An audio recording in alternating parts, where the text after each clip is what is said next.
If obesity were only willpower, shame would work. It doesn't.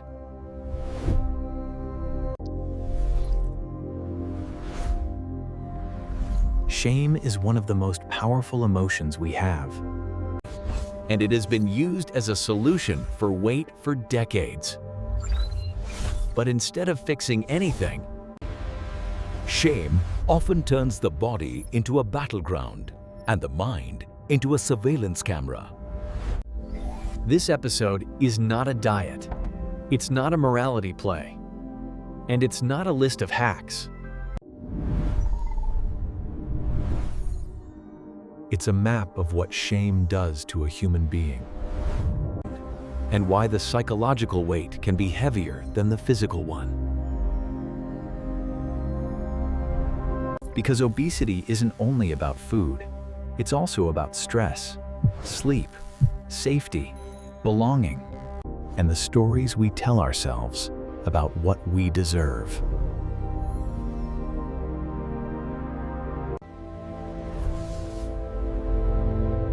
Let's start with the part most people never say out loud.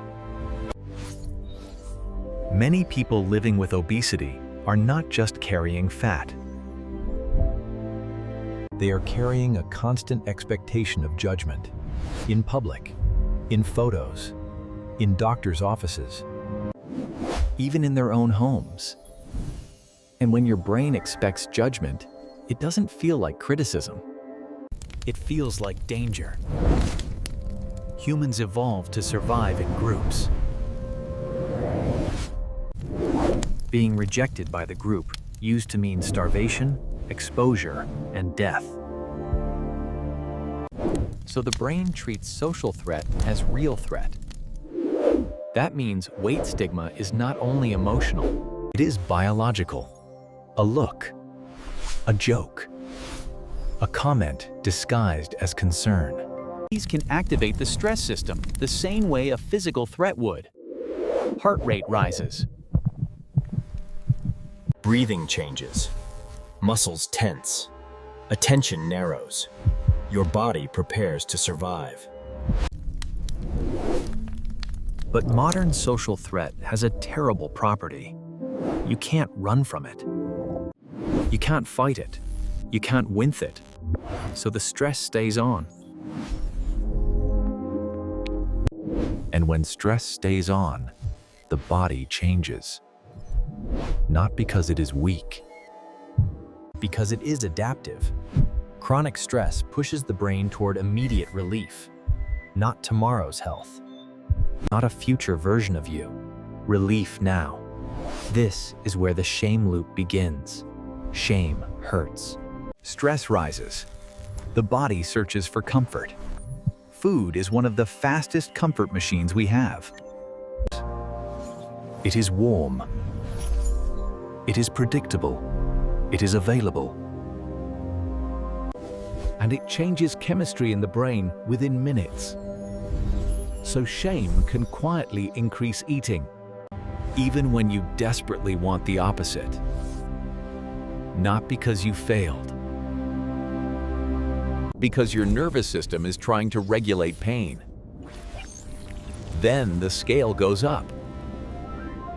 Or it doesn't move. Or it moves down and comes back. And shame returns, louder. And the loop tightens. Shame also changes how people move through the world. When you feel watched, you don't want to be seen. So you avoid gyms. You avoid pools. You avoid public exercise. Not because you hate health, but because you hate humiliation.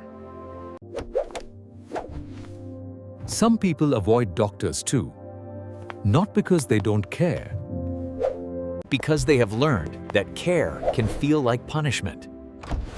Appointments become lectures. Symptoms become weight problems. Pain becomes just lose weight. So people wait longer. They show up later. And outcomes get worse. Then the world points at the outcome and calls it proof. This is the cruelty of stigma. It can create the very problems it claims to solve. And shame doesn't only come from other people. Over time, it moves inside. It becomes a voice that says, "You are broken. You are undisciplined. You are less." This is not motivation. This is identity damage. Guilt says, "I did something wrong." Shame says, I am wrong. When your identity feels wrong, your future feels pointless. Why try if you think you don't deserve the result? This is why just try harder is such a trap. It assumes the problem is effort, and the problem is pain. Now let's talk about the body for a moment, but through the lens of psychology. Because when shame becomes chronic, it can disrupt sleep. Sleep is not just rest. Sleep is emotional repair. When sleep is short or fragmented, cravings tend to increase. Impulse control tends to drop. Stress tolerance tends to shrink. You wake up already behind. And modern life gives you more fuel for shame. Before and after videos. Perfect meal prep. Bodies presented as proof of virtue. You don't just compare weight, you compare worth. And comparison is a machine that never turns off. So you push harder, you restrict, you punish. You do good for a while. But if the strategy is punishment, the nervous system learns a lesson. Health equals threat. And a threatened nervous system Does not cooperate for long. Eventually it rebounds. It seeks safety. It seeks comfort. It seeks control. And the familiar cycle returns. So what is the alternative? It starts with a radical shift. Replace shame with curiosity. Curiosity asks, what is my body trying to do? What pain is it protecting me from? What patterns are keeping me safe, even if they cost me later? This is not self-indulgence. This is accurate diagnosis. Because when you name the real driver, you can change the system. Instead of fighting yourself. Here is a practical protocol built for humans, not for perfection. Step 1. Stop using the scale as a verdict. A number is data. It is not a moral score. If the scale makes you spiral, Measure something else for a while. Energy, sleep, stamina, mood, pain, consistency. make the target a better life, not a smaller body at any cost. Step 2. Build safety before discipline. A nervous system that feels unsafe Will always choose short-term relief, so add safety. One supportive person, one non-judgmental space, a routine that feels kind, not punishing.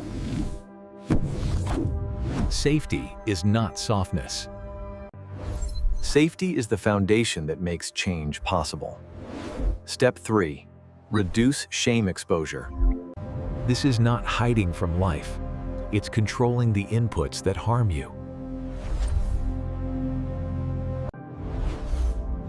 Unfollow accounts that sell perfection.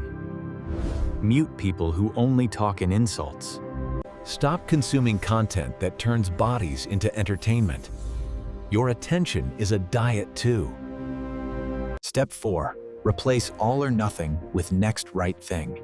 Shame loves extremes, because extremes create failure. Failure creates more shame. So make change small enough to succeed. A walk you actually do. A meal you can repeat. A bedtime you can keep. A habit with friction removed. Consistency beats intensity when you are rebuilding trust with yourself. Step 5. Make meaning the reason. Because weight change is slow, and suffering without meaning is unbearable. Connect the work to something real. Walking so your knees hurt less. Eating so your afternoons don't crash. Sleeping so your mind feels calmer. Training so your life feels larger. Meaning gives effort a direction. And finally, if you can, Ask for help without apology. Obesity is influenced by biology, environment, and psychology. It is not a character flaw. If your body is struggling, talk to a qualified clinician who treats you with respect. Support is not failure. It is how humans survive.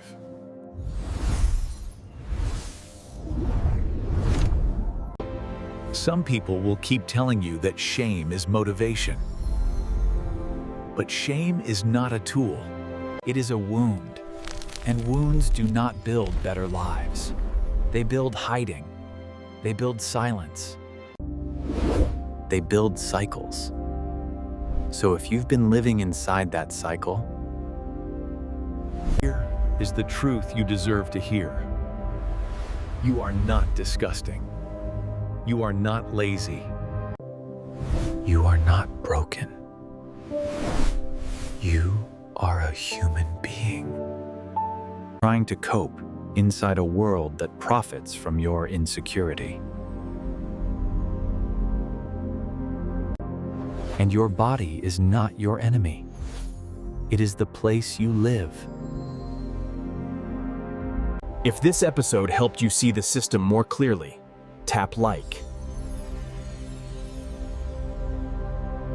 And if you want more calm, existential explanations about health, technology, and the human experience, Subscribe to Arcane Knowledge. Until next time.